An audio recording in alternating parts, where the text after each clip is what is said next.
अस्सलाम वालेकुम। यासीन आपके साथ हाजिर है मॉर्निंग ब्रीफिंग में।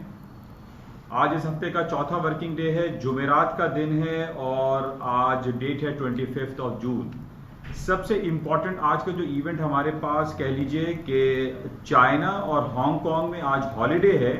वहां पे ड्रैगन बोट फेस्टिवल सेलिब्रेट किया जा रहा है, जिसके बेसिस पे 2 दिन मार्केटें बंद रहेंगी चाइना की, यानी आज और कल। और आज हांगकांग भी बंद रहेगा, लेकिन हांगकांग की मार्केटें कल खुल जाएंगी।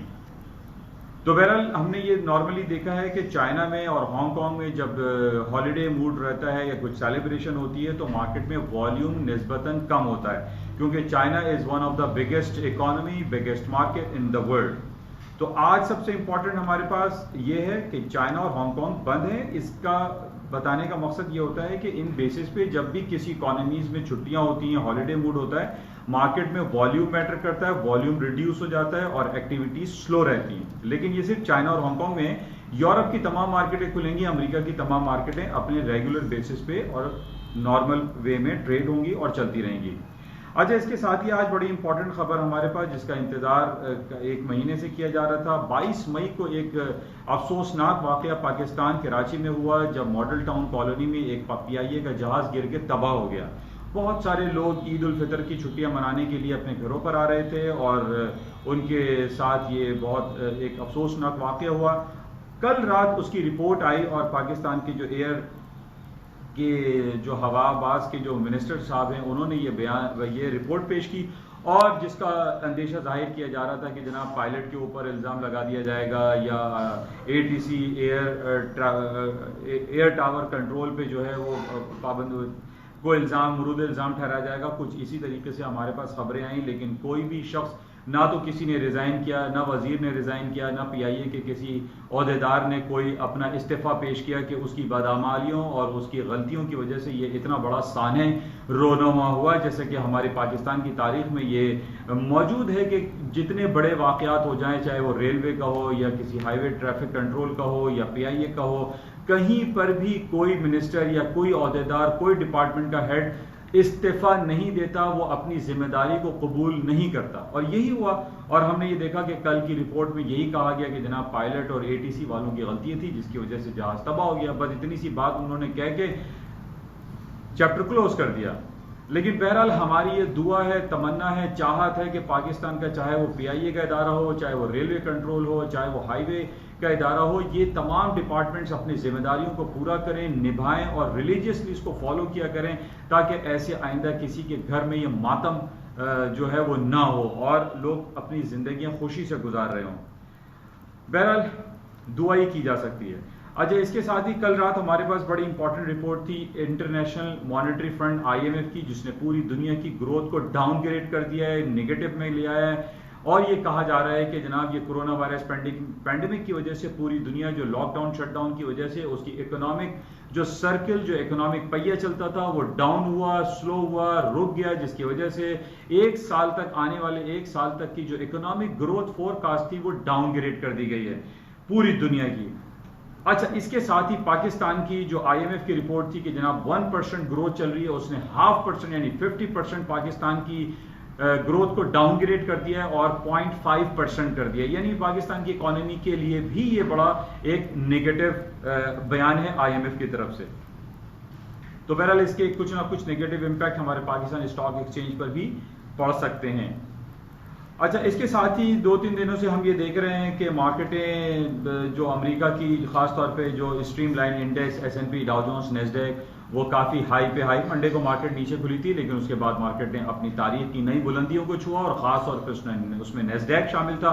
और नेस्डैक के ऊपर जाने की वजह मैंने आज जैसे आपको बताई थी कि उसमें 35% फार्मास्यूटिकल कंपनीज हैं और 65% जो कंपनीज लाया करती हैं वो कंप्यूटर, चिप या टेलीकम्युनिकेशन से उनका ताल्लुक होता है।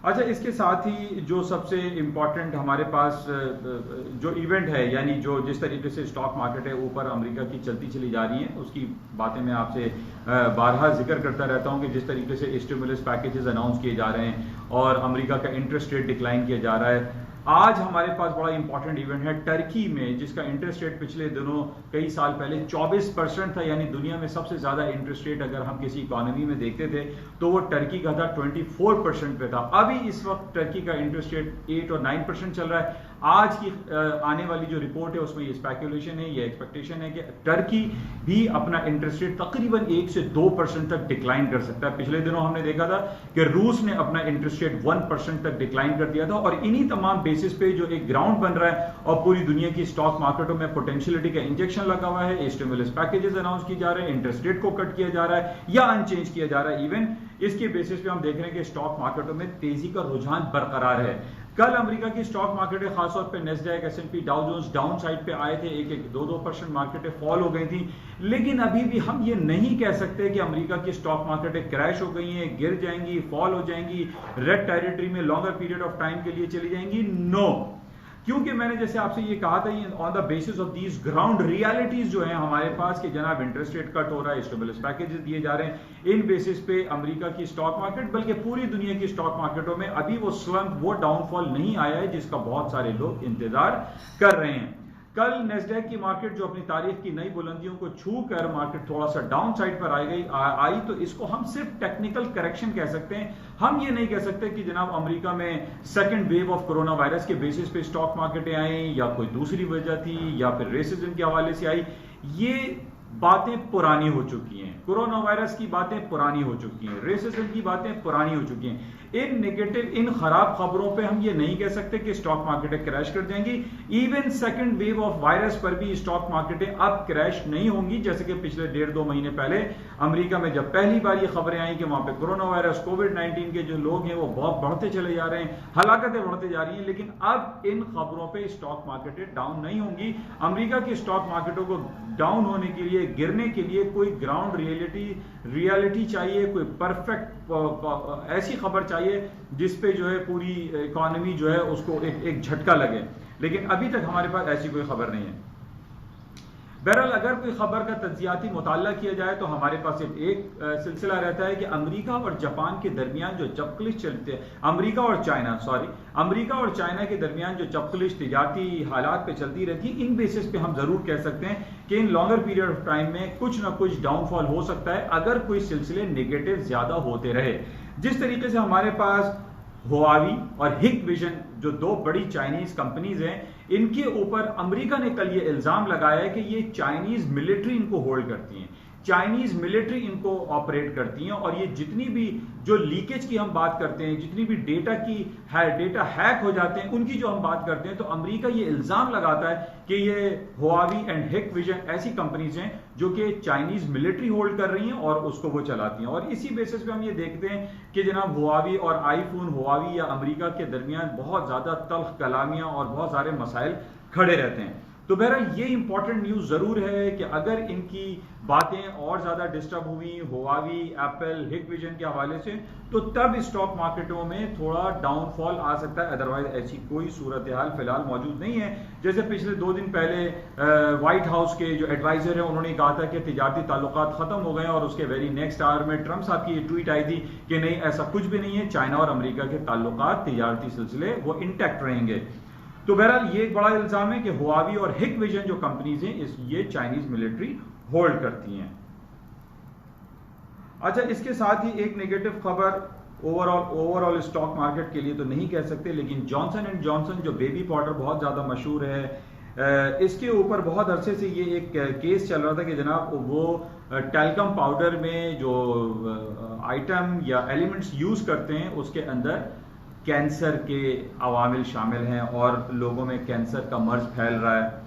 इस बेसिस पे कल वहां की एक अदालत ने जॉनसन एंड जॉनसन को 2.1 बिलियन डॉलर का फाइन लगाया और उसको पे करने का कहा है। लेकिन ये एक नेगेटिव खबर है, लेकिन इस बेसिस पे हम ये नहीं कह सकते कि स्टॉक क्रैश कर जाएंगे। स्टॉक क्रैश उन बेसिस पे करेंगे जिसको मैंने पहले भी आपसे कहा था कि अमेरिका की जो $1 ट्रिलियन कंपनीज हैं जो कि फैंग ग्रुप कहलाती हैं, Facebook, Apple, Amazon, alphabet, Google, Netflix, ये माइक्रोसॉफ्ट, ये वो जायंट कंपनीज हैं जो कि $1 ट्रिलियन के बेंचमार्क को यानी $1000 बिलियन के बेंचमार्क को क्रॉस कर चुकी हैं। इन खबरों पे इन इन इन इन बड़ी बड़ी कंपनीज की जो खबर आती है उस पे स्टॉक मार्केटें फॉल होती हैं, गिरती हैं, अदरवाइज नहीं होता। अब ये जॉनसन एंड जॉनसन की जो खबर है इस पे हम ये नहीं कह सकते कि स्टॉक मार्केटें क्रैश कर देंगी, क्योंकि ये 1 ट्रिलियन क्लब में एग्जिस्ट नहीं करती। अच्छा, इसके साथ जो हमारे पास और खबरें हैं, कल हमारे पास एक बड़ी इंपॉर्टेंट खबर थी और मुख्तलिफ अखबारात ने भी इसको अपनी हेडलाइन बनाया था कि चाइना ने जीपीएस के हवाले से एक बाइडू सिस्टम लॉन्च कर दिया है, जो कि हम ये जानते हैं कि चाइना इस वक्त पूरी दुनिया में छाता चला जा रहा है, ना सिर्फ अपने बेल्ट एंड रोड इनिशिएटिव की वजह से पूरी दुनिया को उसने एक सड़क के ऊपर जो है कनेक्ट कर दिया है, बल्कि जो टेलीकम्युनिकेशन इंडस्ट्री है उसमें पिछले 20 सालों में सबसे ज्यादा अगर किसी दुनिया ने तरक्की की है तो वो चाइना है। चाइना ने 2 दिन कबल एक satellite GPS like Beidou system launch कर दिया है और ये कहा जा रहा है कि ये आइंदा चंद सालों में जैसे 5G टेक्नोलॉजी पूरी दुनिया में, और अमेरिका भी इवन हार चुका है और अमेरिका ने हुआवी की 5G टेक्नोलॉजी को इजाजत दे दी है। ये जो बाइडू सिस्टम है जो कि चाइना ने लॉन्च किया है, एक नई सैटेलाइट उसने फिजा में छोड़ी है, इस बेसिस पे एक नया चैप्टर खुलेगा, एक नई तरक्की होगी लोगों में और खास तौर पे चाइना और उससे मुतालिक जितनी भी खास तौर पे जो बेल्ट एंड रोड इनिशिएटिव से मुतालिक जो ममालिक हैं उनको बहुत ज्यादा फायदा होगा, जिसमें पाकिस्तान भी शामिल है। बहरहाल ये इंपॉर्टेंट खबर रही। और आज हमारे पास पाकिस्तान में सबसे इंपॉर्टेंट आज जो बहस चल रही है पाकिस्तान में, और ये कहा जा रहा है कि गैस की कीमतों में 110% इजाफा कर दिया जाएगा। यानी वो तमाम लोग जिनके बिल 1000 रुपए आते हैं तो आप समझ लीजिए कि 2000 रुपए से ज्यादा बिल आएगा। इस पे सेनेट में और असेंबली में बहस छिड़ रही है और ये कहा जा रहा है कि पाकिस्तान में गैस की और एनर्जी सेक्टर की कीमतों में खातिर खा इजाफा हो जाएगा, जो कि बहुत ज्यादा नेगेटिव है। पहले ही पाकिस्तान में बहुत सारे इलाकों में प्रोटेस्ट हो रहा है, इवन कराची में प्रोटेस्ट हो रहा है, बिजली नहीं है, पानी नहीं है, और अगर गैस की कीमतों में इजाफा खातिर खा या होश शरबा इजाफा हो गया तो जो कि बहुत ज्यादा नेगेटिव होगा। अच्छा, इसके साथ ही कल गोल्ड की मार्केट और इस वक्त भी आज पूरी दुनिया की जो गोल्ड मार्केट है उसमें थोड़ा सा स्लंप आया है। जैसे कल मैंने आपसे कहा था कि 1800 गोल्ड की मार्केट आने वाली है और तकरीबन 1796 का गोल्ड फ्यूचर ऑगस्ट कॉन्ट्रैक्ट ने हाई कर दिया और गोल्ड की कीमतों में मजीद पोटेंशियल एग्जिस्ट करता है। जिस तरीके से बहुत अरसे से मैं आपसे ये कहता चला आ रहा हूं कि पूरी दुनिया में जिस तरीके से इंटरेस्ट रेट कट हो रहा है, स्टिमुलस पैकेजेस दिए जा रहे हैं, डीबेसमेंट ऑफ करेंसी की हम बात कर रहे हैं कि करेंसी अपनी कदर कीमत को खोती चली जा रही है, इन बेसिस पे हम ये देख रहे हैं कि गोल्ड, सोने, प्रीशियस मेटल, येलो मेटल की कीमतों में खातिर खा इजाफा होगा। आज अगर मार्केट $25-30 डाउन हुई है तो इसको हम डाउन होना नहीं कह सकते, ये सिर्फ टेक्निकल करेक्शन है। बिल्कुल वैसे ही जिस तरीके से कल अमेरिका की स्टॉक मार्केटों में टेक्निकल करेक्शन आया था, इन बेसिस पे हम यही कह सकते हैं कि गोल्ड की कीमतों में भी टेक्निकल करेक्शन आया है। इसको सर्टेन लेवल्स के स्टॉप्स लगा के नीचे डिप पे बाय करें, मार्केट में सेलिंग चांस ना लें। ये भी एक रिकमेंडेशन है, गलत हो सकती है, लेकिन on the basis of these all जो स्टोरीज हमारे दरमियान चल रही होती हैं, इन बेसिस पे मैं आपको हमेशा ये रिकमेंड करता हूं कि गोल्ड की कीमतों में इजाफा होगा जिस तरीके से डीबेसमेंट ऑफ करेंसी, इंटरेस्ट रेट का डिक्लाइन होगा और पूरी दुनिया में जो अनसर्टेनिटी प्रिवेल कर रही होती है, खासतौर पे इराक, ईरान, सीरिया, फलस्तीन और इसराइल और ये जो गजा की पट्टी और इसमें हम जो गोलन हाइट्स में जो अक्सर हालात खराब रहते हैं, इन बेसिस पे हम ये कह सकते हैं कि गोल्ड की कीमतों में इजाफा ही रहेगा, मार्केटें डाउन नहीं रहेंगी। इन चीजों पर आप फोकस करें। तो गोल्ड है, सिल्वर है, कॉपर है या स्टॉक मार्केटों में तेजी ही रहेगी। Overall longer period of time में मार्केट में तेजी है। इसके टेक्निकल करेक्शन को हमें चेक करना पड़ेगा कि कौन से वो तमाम लेवल हैं जिन पे हम इसको कह सकते हैं कि एक ट्रेंड रिवर्सल आ रहा है। हालांकि अभी तक किसी भी स्टॉक में या गोल्ड सिल्वर में ट्रेंड रिवर्सल नहीं आया है, मार्केट में ओवरऑल ट्रेंड अपवर्ड है। तो इन चीजों को आप जहन में रखें। तो बहरहाल ये आज इंपॉर्टेंट इवेंट रहा जो आपके साथ शेयर की गई। आज शाम 5:30 बजे अमेरिका की बड़ी इंपॉर्टेंट रिपोर्ट होती है जो हर जुमेरात को आती है। जॉबलेस क्लेम की रिपोर्ट है जिस पे मार्केट नॉर्मली मूव करती है। जिस तरीके से हम कोरोना वायरस के बेसिस पे देख रहे हैं कि ले ऑफ्स बढ़ते चले जा रहे हैं, बेरोजगारी अमेरिका में बढ़ती चली जा रही है, करोड़ों के हिसाब से लोगों को नौकरियों से निकाल दिया गया है। इन बेसिस पे आज जो रिपोर्ट आएगी उस पर कुछ ना कुछ करेक्शन या डाउनफॉल आ सकता है। इसको हमें क्लोजली वॉच करना पड़ेगा कि मार्केट में क्या रिपोर्ट रिलीज होती है। पाकिस्तानी वक्त के मुताबिक 5:30 5:30 टाइम। इंशाल्लाह राब्ते में रहेंगे और मजीद देखेंगे आज सारा दिन क्या खबरें रहती हैं। आप लोग व्हाट्सएप पे अपने नंबर दे सकते हैं ताकि व्हाट्सएप ग्रुप पर भी आपको ऐड किया जा सके। इंशाल्लाह राब्ते में रहेंगे। शुक्रिया, खुदा हाफिज़।